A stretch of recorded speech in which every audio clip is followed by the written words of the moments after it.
Imagina só, o som de tambores ancestrais que vieram da África ecoando dentro de uma missa católica. E tudo isso bem no coração da Amazônia. O que será que sai dessa mistura? Pois é exatamente isso que a gente vai descobrir hoje, mergulhando na história da Missa dos Quilombos. Uma celebração única, onde a fé e a luta, olha, andam de mãos dadas. Olha bem para essa cena. De um lado, um padre católico. Do outro, líderes de religiões afro-brasileiras. Juntos, no mesmo altar. O que une essas pessoas, né? A gente pode pensar que é só um ato de fé. Mas é muito mais do que isso. Isso aí é um ato político e dos fortes.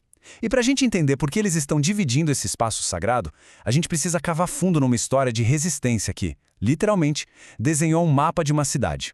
Então, vamos lá. A nossa viagem para dentro dessa celebração começa agora. Pensa nisso aqui como um guia para a gente entender a Missa dos Quilombos, esse evento que acontece todo ano lá no Amapá, no norte do Brasil. Para começar, é fundamental a gente entender uma coisa. Essa missa não é só uma festa que acontece uma vez por ano e pronto, acabou.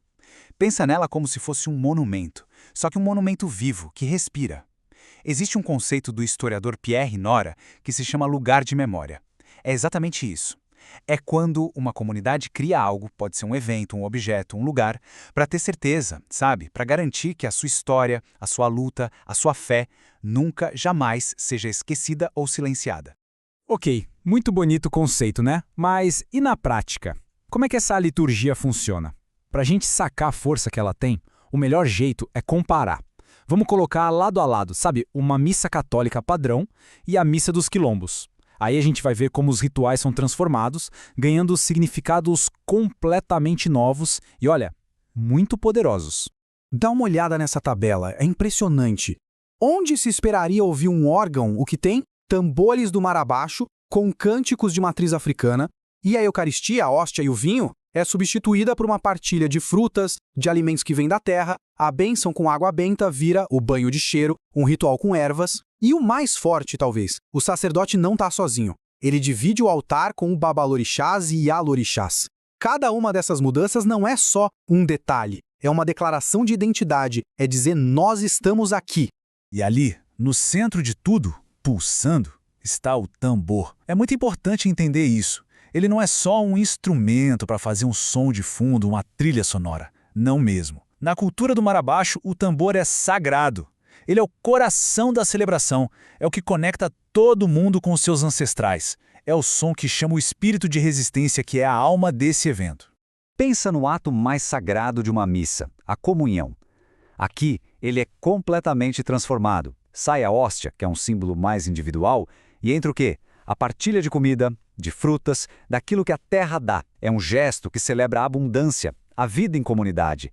E também celebra a conexão com aquela terra, um solo que tem uma história de muita luta. É uma visão muito poderosa sobre o que é ter fé em conjunto, né? Mas, sabe, para a gente entender a alma desses rituais, não basta só descrever. A gente precisa ouvir quem vive isso. E a voz da Ialorixá Mãe Carmen é fundamental. Ela explica que essa fé não é algo que ela aprendeu num livro, é algo que corre no sangue. Como ela mesma diz, ela já nasceu com essa ancestralidade porque a família dela veio de um quilombo. A fé, para ela, é herança de família. E é exatamente nesse espírito de herança e conexão que uma figura como São Benedito, o Santo Negro, se torna tão importante. Ele é como se fosse a ponte perfeita, sabe? Conectando o catolicismo que o povo já praticava com a devoção afro-brasileira. Para a comunidade, ele é um santo que sempre esteve do lado deles, um santo que entende a dor e a luta do povo negro.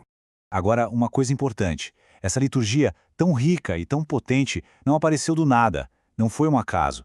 Ela foi construída, negociada com muito cuidado. E foi forjada na coragem de líderes que bateram o pé e se recusaram a ficar em segundo plano. Vamos conhecer agora quem são os verdadeiros arquitetos por trás dessa resistência.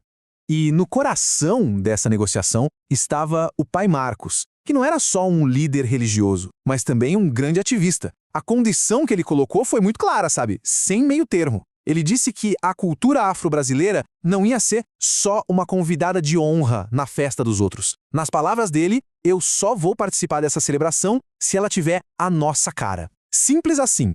E o resultado dessa firmeza é o que a gente vê hoje. Um evento que se apoia em dois pilares: De um lado, o padre Paulo, que foi a ponte. Foi ele que, mesmo com críticas, abriu as portas da igreja para o diálogo.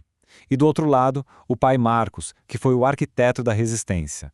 Ele garantiu que seu povo não ia só entrar por aquela porta, mas que entraria de cabeça erguida, como donos da casa também, como iguais. Mas aí como é que a gente sabe de todos esses detalhes dessas negociações? A resposta está na metodologia da história oral. E isso não é só sair gravando entrevista, não. É um jeito de pesquisar que entende que a memória, a narrativa das pessoas, é uma fonte histórica tão legítima quanto um documento de papel. Especialmente para grupos que, por muito tempo, tiveram suas histórias deixadas de fora dos livros oficiais. Só que essa união, essa afirmação toda, ela não nasceu no vácuo, não surgiu do nada. Ela é uma resposta direta a uma história muito longa de exclusão. E para entender a Missa dos Quilombos, a gente tem que olhar para o mapa da cidade onde ela acontece. A história é a seguinte: por décadas, a comunidade negra de Macapá foi sistematicamente empurrada para as margens da cidade, para a periferia. Era uma política de segregação mesmo. Só que o que aconteceu nessas margens foi o contrário do esperado. Em vez de se apagar, essa comunidade criou raízes e floresceu. Eles construíram seus próprios centros de cultura, de poder. Transformaram um lugar de exclusão em um território de resistência. E é por isso, exatamente por isso, que o lugar onde a missa acontece é tão simbólico. Ela é celebrada num território que foi reconquistado pela comunidade. É um chão que se tornou sagrado não porque um bispo disse, mas porque foi regado com a luta de um povo para poder celebrar sua própria cultura, a cultura que tentaram apagar. No fundo, a missa é a celebração da própria existência deles. Mas olha só, a Missa dos Quilombos não é um evento que só fica olhando para trás, para o passado, de jeito nenhum. Ela é também uma semente que foi plantada e que hoje é um legado vivo, passado de geração em geração, para quem continua essa luta. E quem nos conta isso são os mais jovens. Para ativistas como o Alessandro Brandão, a missa é muito mais que uma cerimônia religiosa. É tipo uma sala de aula a céu aberto. É ali que eles aprendem o que é orgulho, o que é identidade e, principalmente, sobre a responsabilidade que eles têm agora de carregar essa tocha, de continuar a luta por respeito e por justiça. Então, o grande legado da Missa dos Quilombos é esse chamado, essa convocação para a juventude. É uma mensagem muito clara. Usem a fé de vocês como uma ferramenta para a libertação. Entendam que a cultura de vocês é a sua maior arma de resistência. Continuem lutando contra a intolerância religiosa, contra o racismo. E, acima de tudo, não deixem os tambores pararem de tocar. E, no fim das contas, essa celebração lá no coração da Amazônia, com toda a sua fé, com seus tambores, com sua resiliência, deixa uma pergunta no ar. Uma pergunta que vai muito além das fronteiras do Amapá e que serve para todo mundo. Como é que a gente pode construir um futuro em que todas as fés, todas as culturas, todas as pessoas possam de verdade dançar juntas ao som do mesmo tambor?